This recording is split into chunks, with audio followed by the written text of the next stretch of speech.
This week on Siskel and Ebert, Will Smith and Gene Hackman are targeted by an enemy of the state. Leonardo DiCaprio and Kenneth Branagh star in Woody Allen's story of Celebrity.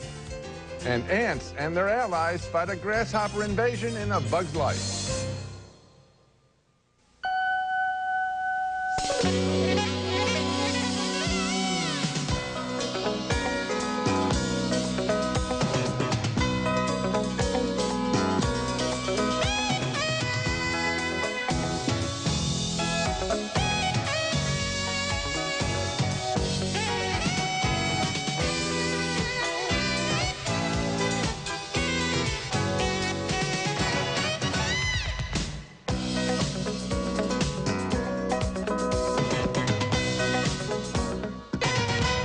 You gave me that tape, my life has been falling apart. You assured me that this guy was legit. You needed information. I got it. You're good. Hold position.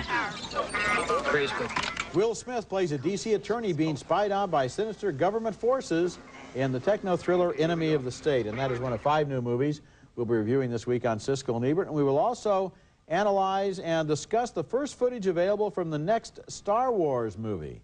I'm Roger Ebert of the Chicago Sun-Times. And I'm Gene Siskel of the Chicago Tribune. Our first movie is Enemy of the State, a complex, hyperactive thriller.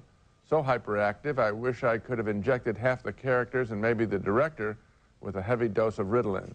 In the movie, Washington labor lawyer Will Smith unknowingly becomes entangled in a lethal congressional power struggle over legislation that would unleash the government's ability to snoop on the conversations and movements of all citizens. And powerful forces hidden within a government agency will stop at nothing, including murder, to get a bill passed that will give them all that power. And the agents believe that Smith's character has evidence of their foul play. We have reason to believe that Mr. Zavitz may have passed sensitive materials to you. What kind of materials? Sensitive, sir. We're hoping that you could tell us that. No, he didn't ask me anything. These voice stress points indicate a really high degree of anxiety. Anxiety about what? John Voight plays a national security agency administrator who has the most to lose in this high-stakes game. To defeat Voight and clear himself of a frame-up, Smith enlists the help of a former NSA agent played by Gene Hackman. Control, this is Air 1. Repeat coordinates. 105 Chambers Avenue. You're transmitting. They still have a signal on you. Your collar, your belt, your zipper. Get rid of your clothes, all of them. Well, and then what am I supposed to do? Nothing. You live another day, I'll be very impressed. Obviously, Enemy of the State has a complex story, but this movie isn't about its story.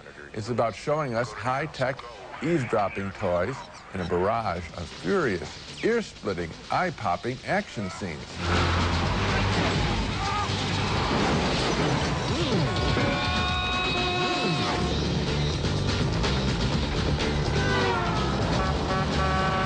What did the movie accomplish? And maybe this was one of its goals. Well, it threw in my face such an array of spying mechanisms that I no longer felt secure. And so maybe in some backdoor fashion, I ended up caring about the issue that fuels the story. But also, there was a good old Gene Hackman sending off echoes of his great eavesdropping character named Harry Call in a better movie, The Conversation. So what you're getting from me is a mixed review. But if you twisted my arm, my thumb goes marginally up because I liked all the high-tech gizmos. I liked them too, Gene, and I liked the movie too. I did not find it too noisy or too frenetic, certainly not after a movie like Armageddon, which I think set the standard in that department.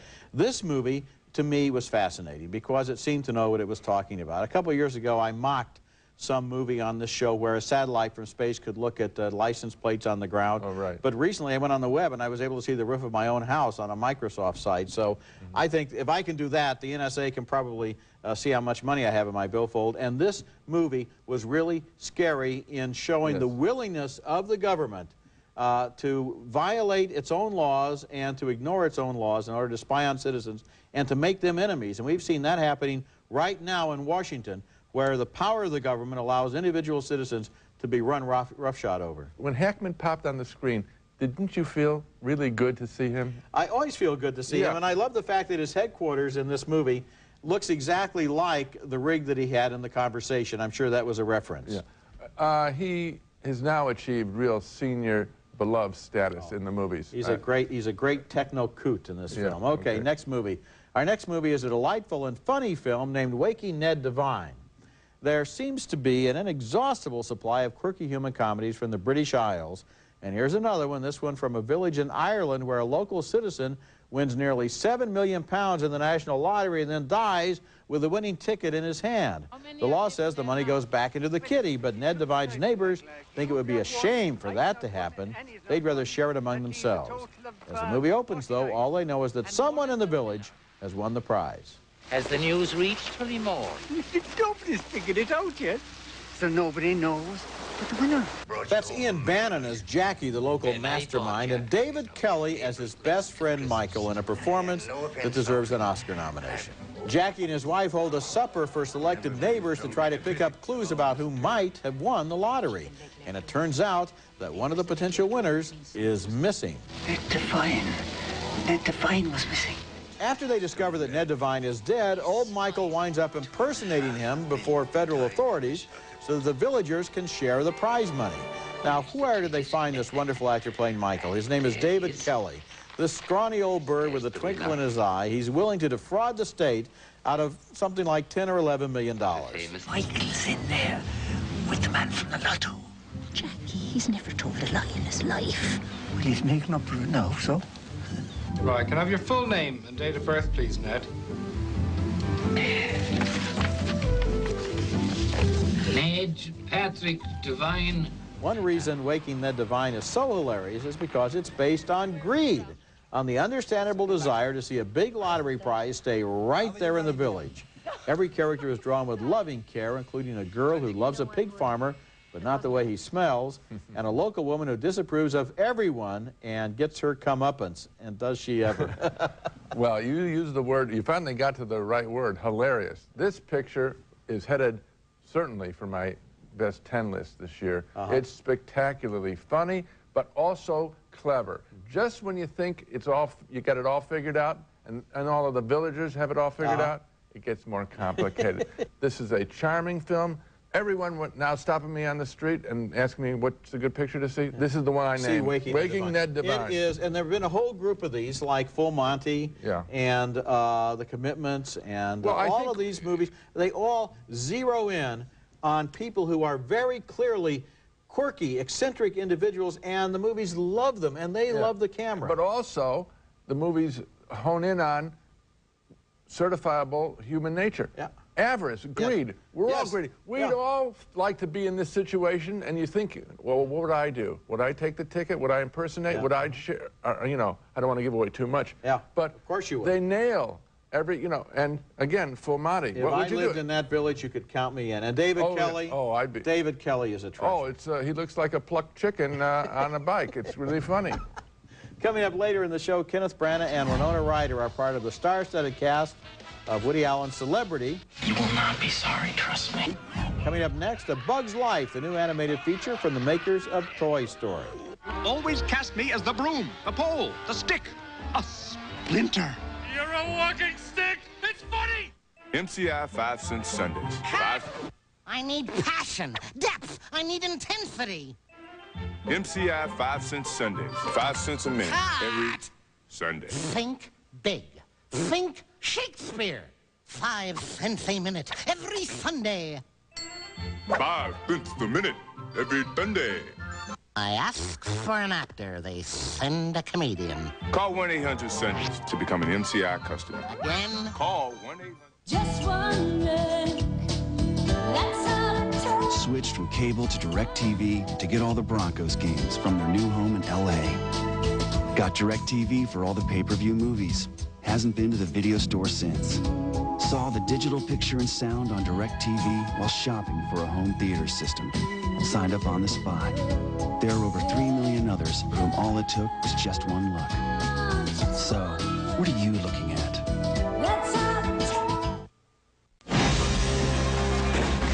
Now let me tell you how things are supposed to work.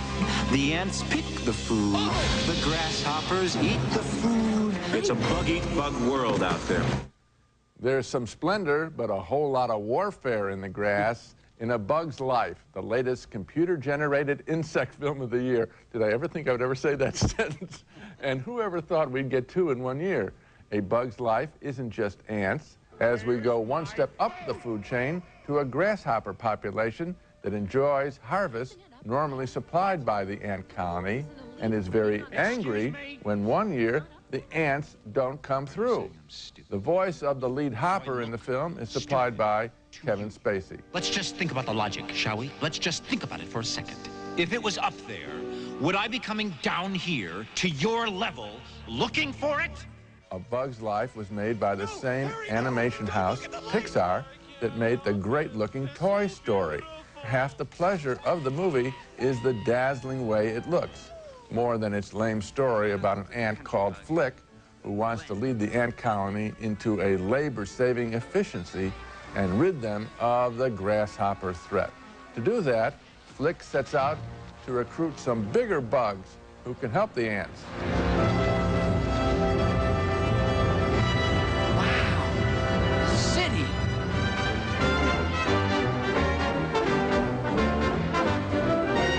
To break up the action, the movie features a play within a play, as a variety of insects put on a circus act for an impresario named P.T. Flea. P.T., what's the point? Not now, Slim. What's the point of going out there? They'll only laugh at me. That's because you're a clown! A Bug's Life is missing a character like the Woody Allen character from Ants, who gave that film an adult sensibility. This film is more for kids.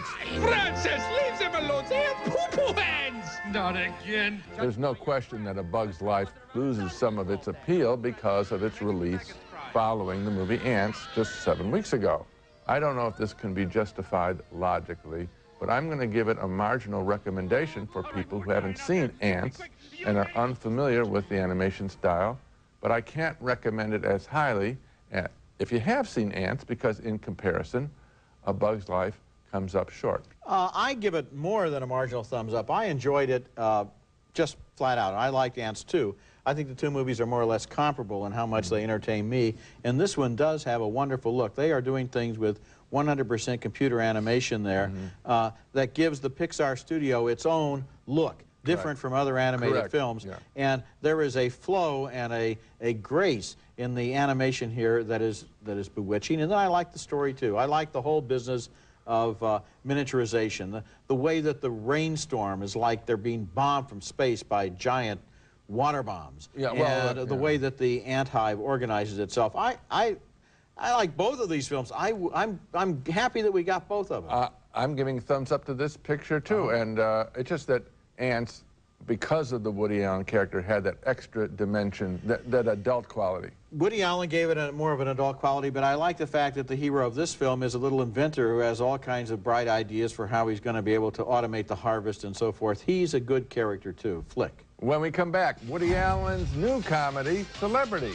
which happens to feature an actor named Leonardo DiCaprio. Look, if you could, let's, you know, not dwell on the bulimia. No, really, believe me, this is about lots of things. Anyway, listen, you promised you'd show me where you grew up. Kenneth Branagh stars in Woody Allen's new movie Celebrity, playing a celebrity hound journalist who talks and walks uncannily like Woody Allen himself. In that scene from the film, he's interviewing a movie star played by Melanie Griffith and is less interested in the interview than what he can get out of her personally and professionally. He's a self-promoting hustler who in this scene wants a meeting with a hot young heartthrob played by Leonardo DiCaprio. He tries to peddle him a screenplay and gets drawn into the party boy's lifestyle. Why don't you slip into bed and we'll be there in 1 minute, all right? Excuse me, you got a second? Because this is an unfamiliar scenario to me. Listen, I know Gina from before, all right? You will not be sorry, trust me. You mean all of us?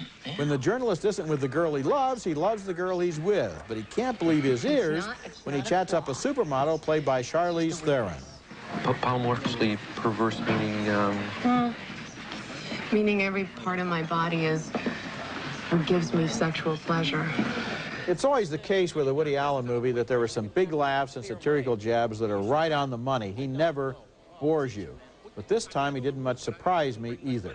The movie plays like a series of sketches. Some of them work, some don't, and since nobody can play Woody Allen better than Woody Allen can, maybe it would have been a better idea for Kenneth Branagh to reinvent the journalist instead of simply doing a Woody imitation. It's a close miss, but thumbs down for me on Celebrity. I'm right with you, Roger. When I heard the idea that I'd be seeing a picture, Woody Allen, called Celebrity, I thought it would be much more biting, much funnier. Also, he may be coming late to this subject, commenting on, you know, our celebrity obsession. You know, maybe 10 years ago would have been more topical. Right now, I think we all know the story. There's an irony in that Woody Allen's last film was a documentary about his tour of Europe with his Dixieland band, and that movie had more insights into celebrity and Woody Allen than this one does. Okay, next movie, and it's the Rugrats movie. We cover the waterfront, don't we? It's based, of course, on the popular Nickelodeon cable channel series that looks at the world literally from the ground-level point of view of toddlers. In the movie version, the Pickles family and its kids have to deal with a new addition, an infant boy named Dylan, nicknamed Dill. Get it? Dill Pickles. Dill can be pretty tough to get along with, huh? But sometimes little brothers, they aren't everything you'd hope they'd be. That's why big brothers have got to have faith. And one day, you'll see. A staple of the TV show and the film, both aimed at a young audience, is toilet talk. A baby is extra fancy. A baby poops in his panties. No! The main story has the Rugrats crawling away from home and encountering adventure in the woods. But no interesting characters there, just some runaway circus monkeys and a wolf. Now, I'm about 7 times the target age for this picture, but not that long ago, as a younger dad, I got a kick out of watching the TV show with my pre-teenage daughters. I think the Rugrats movie is not quite at the level of the TV series. Well, you know, I'm 7 times the target age, too. I thought it was bright. I thought it was lively. I thought it was fun within certain limits. I can't recommend it to anyone over the Rugrats target demographic. I really can't. This is not a movie for anyone who doesn't already watch Rugrats on television. Yeah. I have a feeling for them it's going to be just fine, and they're going to like it a lot because it has that kind of simplistic, child-oriented, poo and pee-based humor that they just love. Well, okay, there's a hearty recommendation. That's not gonna pop up in any quote ad you're gonna see. Has the poo and pee type material that you like. When we come back, a look at the first glimpse of the eagerly awaited new Star Wars movie.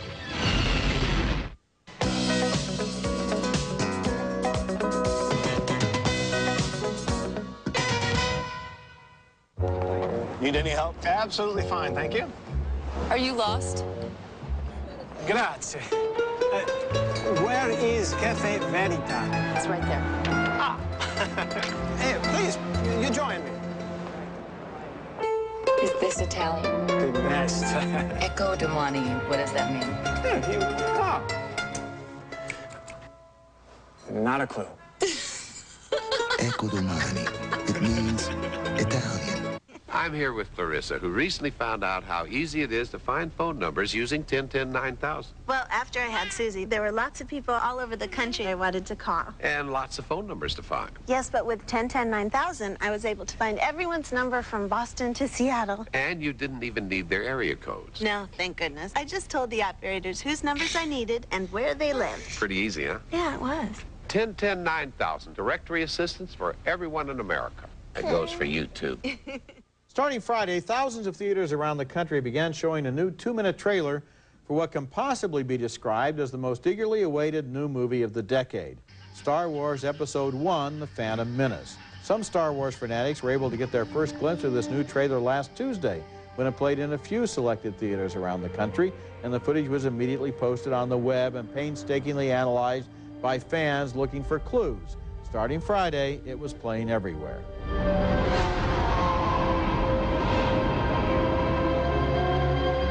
What moviegoers got was a first look at a film that seems very much in the same tradition as the first 3 films. Because this story, of course, starts before the original screenplay, only 3 characters seem to be carried over: the ancient and wise Yoda and our old friends R2-D2 and C-3PO. But there were quick glimpses of Liam Neeson as a Jedi Knight, Samuel L. Jackson as the head of the Jedi Council, Ewan McGregor as young Obi-Wan Kenobi, and young Jake Lloyd as Anakin Skywalker, the future Darth Vader. Are you sure about this? Trusting our fate to a boy we hardly know? This new Star Wars trailer kind of tells you everything and nothing at the same time. There's not much of an idea about the story, but we can see that Lucas hasn't attempted a radical rethinking of the series' look and feel.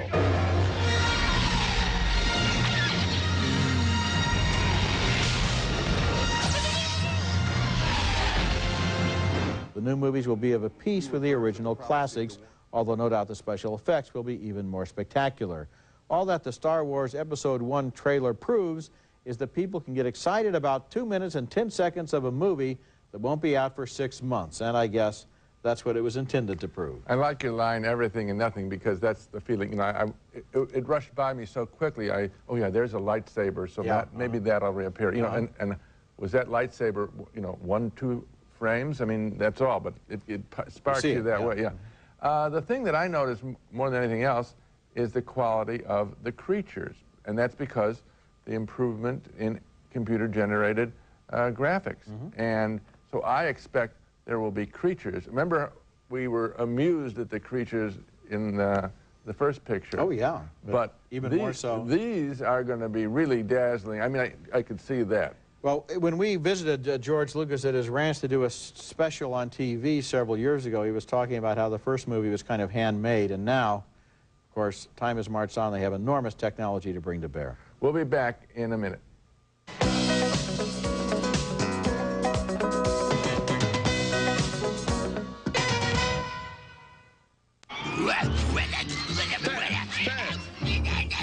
Looks like Taz just got his AT&T phone bill. Taz, don't you make a lot of calls on Sunday? Yeah, task call. Then use MCI 5 cent Sundays. It's just 5 cents a minute every Sunday. AT&T charges 3 times as much. Taz,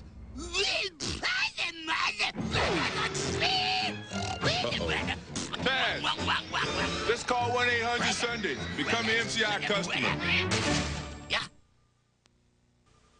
Now let's take another look at the movies we reviewed on this show. 2 thumbs up for Enemy of the State, the smart techno-thriller starring Will Smith, Gene Hackman, and Jon Voight. 2 thumbs up, way up, for the gloriously inventive Irish village comedy Waking Ned Devine, about the larceny in all of our hearts. We both think it's one of the year's best films. Congratulations to writer-director Kirk Jones. 2 thumbs up for A Bug's Life, but 2 thumbs down on Woody Allen's Celebrity. We both expected a film with more bite. And finally, 2 thumbs down on the Rugrats movie. Roger thought it would only appeal to little ones and not much to anyone else. Remember, you can hear our reviews on the web at Siskel-Ebert.com. Next week, we'll be back with reviews of more new movies, including Home Fries, starring Drew Barrymore as an expectant mom who finds herself in trouble, and also Babe, Pig in the City, the sequel to the Oscar-nominated Barnyard epic. This place can really take it out of you. Tell me about it. Whatever the pig says, goes. That's next week, and until then, the balcony is closed. Blasto Butter microwave popcorn is so rich, so buttery tasting, so good, you'll have to share. Blasto Butter from Jolly Time. There's one way to guarantee whiter teeth. 1-2 Whiten by Natural White whitens teeth. Safe, effective. 1-2 Whiten by Natural White. We guarantee whiter teeth. Every second, your skin is losing valuable moisture. Now you can protect sensitive skin. Moisturize it with therapeutic Moisturel. It's the sensible choice for sensitive skin. Embark on the Mist Challenge with your friends. Enjoy twists and turns never before seen in a board game. The Mist Board Game by University Games.